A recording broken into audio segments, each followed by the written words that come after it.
Good morning, friends. In India, in every banker's life, there are two important exams. One is JAIIB and another one is CAIIB. These are so important, not for the reason that they improve our knowledge base, but mainly for the reason they add one increment to our salary. Even though these are easy exams, due to various backgrounds, people feel somewhat difficulty, and one of such subjects that is somewhat difficult for the people is accounting and finance in case of JAIB. In this video, I am going to teach you how to handle that subject easily.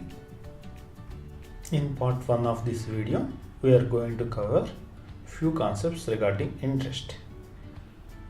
Say simple interest and compound interest, fixed interest and floating interest, present value and future value, along with them annuities also. Simple interest is most common topic. In this case, amount A is equal to P into 1 plus NR by 100. P is principal, R interest per term, N number of terms. R percent means R by 100. And interest is equal to P into NR by 100. For more clarity, let us do some examples. For example, say you gave 1 lakh rupee loan to your attender at 10% simple interest rate. What is the amount at the end of first year?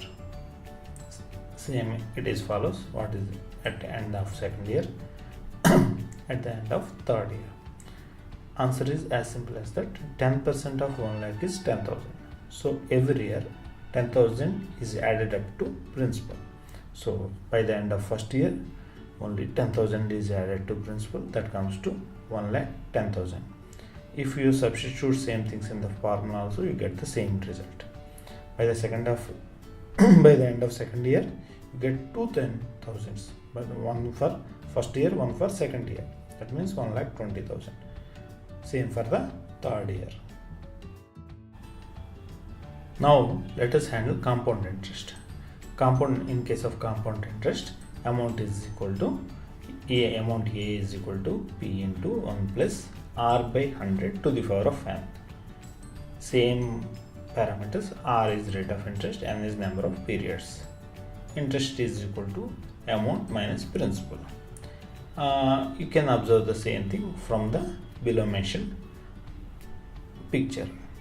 If you give 100 rupees loan to somebody, by the end of first year you get 10%. So for one term it is same as simple interest.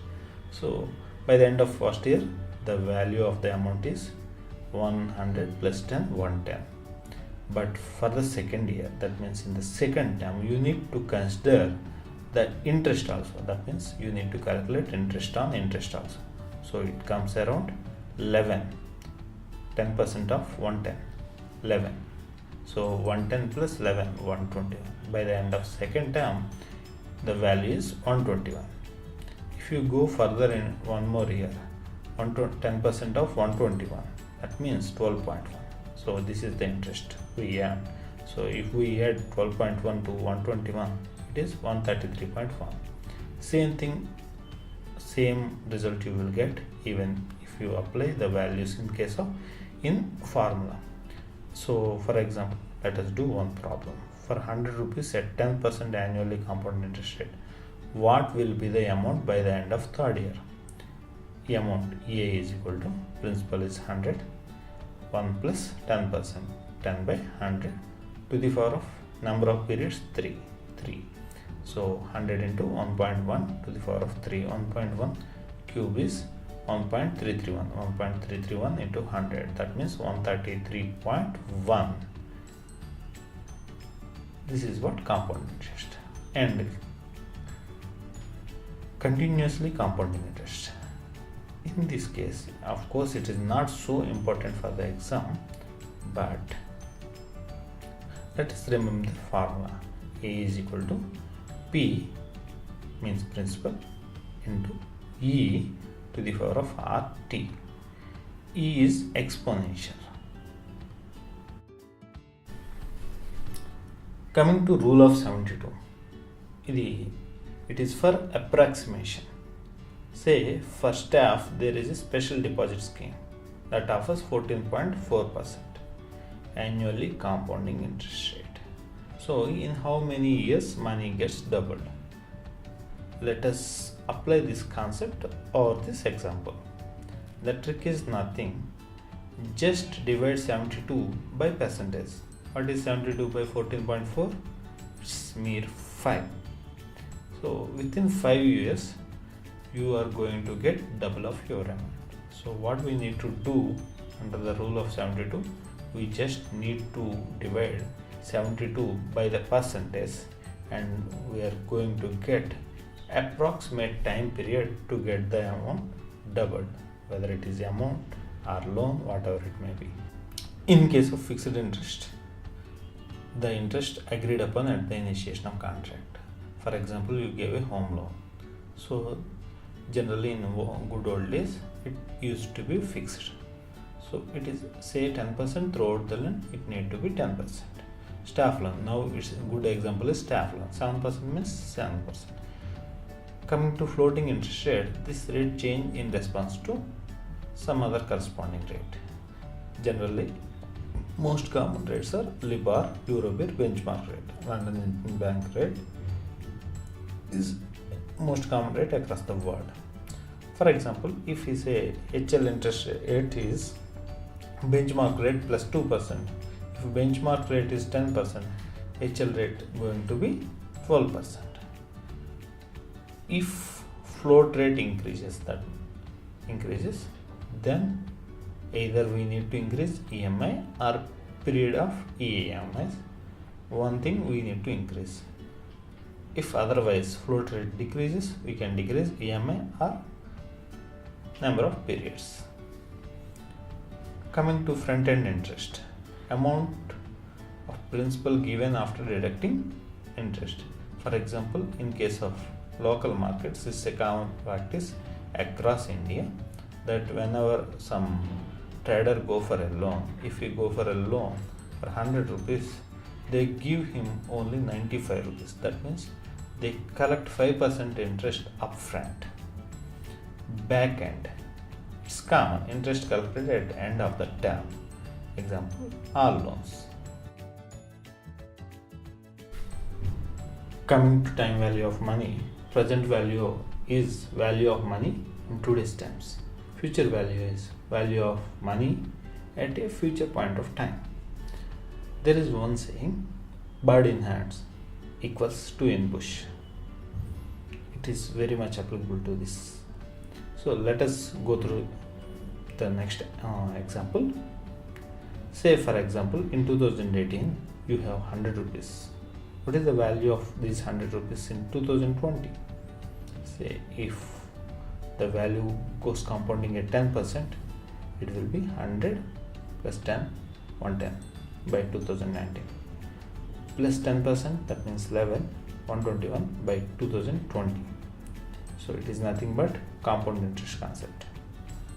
So we can calculate like this. Future value is equal to present value into 1 plus r to the power of n.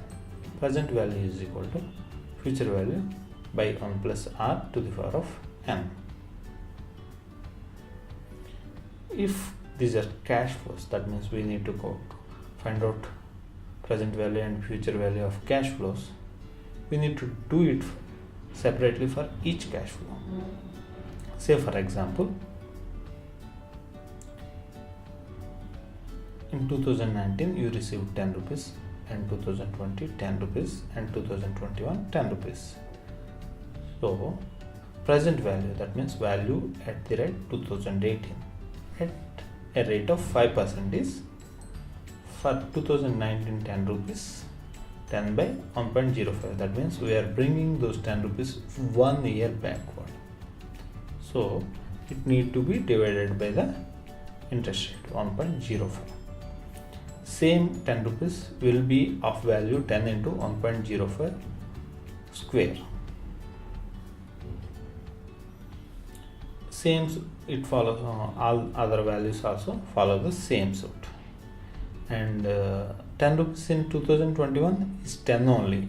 in 2021 because there is no time lapse in between that and the end period. Coming to the concept of annuities, these are well known to us as EMIs. Annuity is nothing but fixed payments over a period at equal intervals. Generally, we come across annual, semi-annual, and monthly annuities. There are two types of annuities. Ordinary annuity payments are at the end of the period. Examples: obvious, common, well-known one, EMI, equated monthly installments. Annuity due, that means we need to pay in advance at the beginning. We are well known with this rent. All the bankers have to pay many advances for every transfer. Another one is recurring deposit. Just look at the next example. It is same as present value future value concept, but please concentrate on in case of formulas. PV of ordinary annuity, just call it PVOA, is equal to X into 1 minus 1 plus R to the power of minus n divided by R. Future value of ordinary annuity, call it FVOA, is equal to PVOA into 1 plus R to the power of n. Present value of annuity PVAD is equal to PVOA into 1 plus R. FV of annuity due, future value of annuity due, is equal to PVAD. What is PVAD? Present value of annuity due into 1 plus R to the power of n. We can derive its value FV, future value of annuity due, from PVOA also. Future value of annuity due is equal to PVOA into 1 plus R to the power of n plus 1. Why I used this terminology? For the basic reason, if you by heart the formula for PVOA, you can derive all the four formulas. You don't need to by heart separately. Coming to EMI, EMI is equal to P into R into 1 plus R to the power of n divided by 1 plus R to the power of n minus 1. Please be careful, here R is the percentage. If he say 5%, you need to write 5 by 100 in place of R. And the example follows. It is as same as the old example, just for clarity. Finally, we came to last slide. What is bullet payment? If you want to pay loan at one shot, that is called to be as bullet payment. But it is a financial burden for the companies. As of that reason, companies generally create a fund in which they are going to deposit some amount periodically, so that bullet payment is not a financial fund. That fund is called to be as sinking fund. By this, the chapter ends. Thank you.